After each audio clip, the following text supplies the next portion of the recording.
Hello everyone, नमस्कार साथियों। तो आज हम पढ़ने वाले हैं क्लास 12th के बोर्ड एग्जामिनेशन। जो हमारा बोर्ड एग्जामिनेशन जो आने वाला है क्लास 12th का, वो इंग्लिश का जो 100 मार्क्स का जो पेपर होता है उसमें 5 नंबर का ये समरी पूछा जाता है। तो आइए हम समरी को अच्छे से पढ़ेंगे, हिंदी अर्थ के साथ पढ़ेंगे, है ना। तो एक बात मैं बता देना चाहता हूँ कि एक बात आप सभी को याद होना चाहिए, याद रहना चाहिए कि समरी को लिखने के तरीके क्या हैं। तो समरी को आप जब भी लिखा कीजिए तो पैराग्राफ चेंज करके लिखा कीजिए। जैसे हमने आज आप सभी को एक नए तरीके से मैं पेश कर रहा हूँ, वीडियो में समरी को दिखाया जा रहा है एक नए तरीके से। वो इसलिए क्योंकि हमने पैराग्राफ लिया है ताकि आप सभी को ये बात अच्छे से समझ में आ जाए। तो ये जो पैराग्राफ यानी कलर चेंज किए, यानी ये पैराग्राफ कहने का मतलब है एक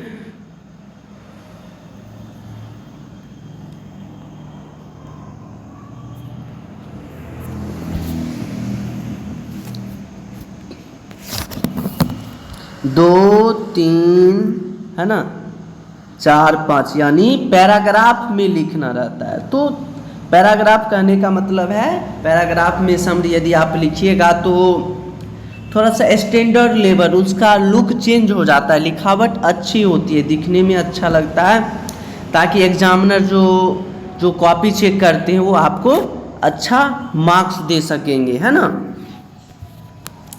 तो दोस्तों लिखावट भी अच्छी होनी चाहिए, है ना। आपके लिखने से नहीं होगा, आपको याद होने से नहीं होगा, है ना। लिखावट अच्छी होनी चाहिए। तो चलिए हम क्लास की ओर चलते हैं। Summary and epitaph by Walter de la Mare, कहने का मतलब है जो ये समरी सारांश जो है ना, एंड एपिटाफ, इसका मतलब होता है उपसंहार, मतलब समाधि की बात की जा रही है, यानी एक समाधि पर लेखक ने सारांश लिखा है। बाय वाल्टर डिला मारे के द्वारा लिखी गई ये कविता जो है ना। चलिए पैराग्राफ 1 चलते। An epitaph is a melancholic poem written by Walter de la Mare, यानी यह He was an English poet famous for his writings for children. He lost his father at the age of 4 and had to move with his family to London. तो चलिए इस paragraph का हिंदी समझेंगे अच्छे से। तो एन एपिटाफ यानी यह एक समाधि पर लिखी गई कविता जो है, यह बहुत ही अद्भुत कविता है। उदासीनता, यह एक उदासीनता कविता है, उदासीन प्रकार का कविता है। इस कविता में जो है उदासीन छाया जाता है, सैडनेस होता है। जिस कविता को वाल्टर डिला मारे के द्वारा लिखी गई है, यह he was an English poet famous for his writing for children, कहने का मतलब वह एक अंग्रेजी कविता के प्रसिद्ध लेखक थे। प्रसिद्ध लेखक जो बच्चों के लिए लिखा करते थे, बच्चों के लिए राइटिंग भी लिखा करते थे। He lost his father at the age of 4 and had to move with his family to London. अब चलिए साथियों आगे का पढ़ते। कहने का मतलब है जब वे लेखक जब 4 साल के थे तभी उनके पिताजी का देहांत हो गया था। वो उनके पिताजी की मृत्यु हो गई थी, गुजर गए थे, वो इस दुनिया में नहीं रहे थे। उसके बाद वो क्या किए कि अपने परिवार के साथ जो है ना लंदन रवाना हो गए, मतलब लंदन में बसने के लिए चल गए थे। चलिए आगे चलते हैं। आगे क्या है? In this poem he has talked about the passing nature of a human. कहा गया कि इस कविता में लेखक ने इस प्रकृति के यानी ह्यूमन के यानी इंसान जो होता है व्यक्ति के नेचर के बारे में बताए हैं, बीते हुए कल के बारे में बताए हैं, बीते हुए प्रकृति के बारे में बताए हैं। The poet is sitting near an epitaph. अब लेखक को इस बात का एहसास तब होता है जब वह कवि जो है ना, जब वह एक समाधि के पास बैठते हैं, जब वे एक समाधि के पास बैठते हैं। And that epitaph is of a lady who belongs to the west country. यह समाधि किसकी है? यह कौन है जो एक पश्चिमी, है ना, पश्चिमी देशों से बिलोंग करता है? यह कौन लेडी है? चलिए इस लेडी के बारे में पढ़ते हैं।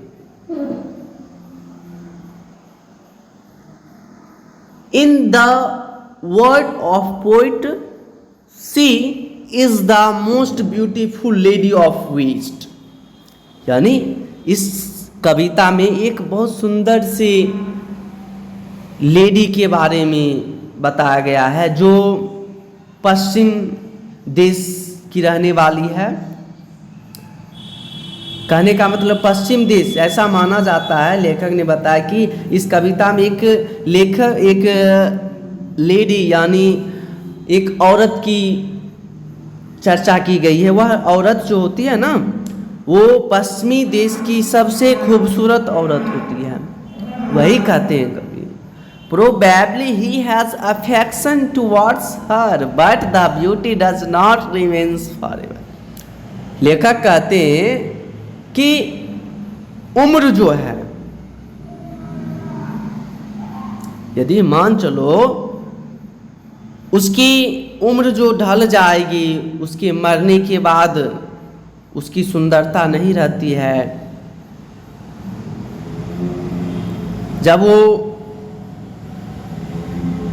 बढ़ती हुई उम्र के साथ सुंदरता ढल जाती है, फिर उसे कोई नहीं पूछता, किसी को याद नहीं रहता है। It has to pass a day and the same happened with that lady, and today the poet fears that after his death who will remember her. कहता है कि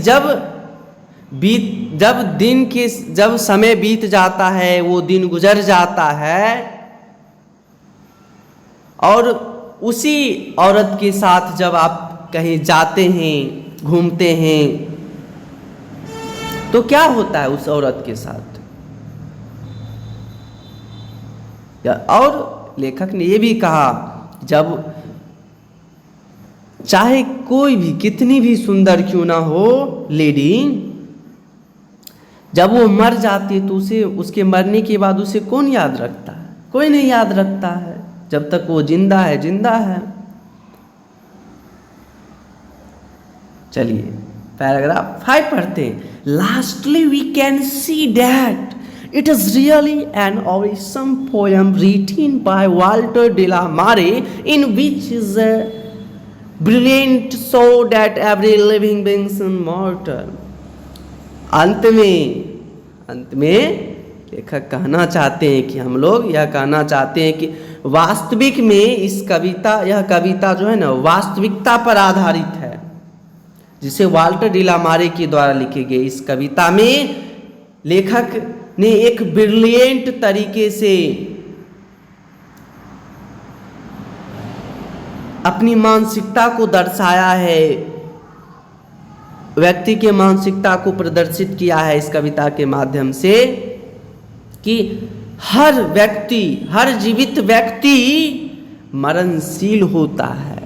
यानी हर व्यक्ति है वो मरणशील है, व्यक्ति निश्चय है। तो आइए साथियों, मैं आशा करता हूँ कि आप सभी को ये समरी जो है अच्छे से समझ में आ गया हो।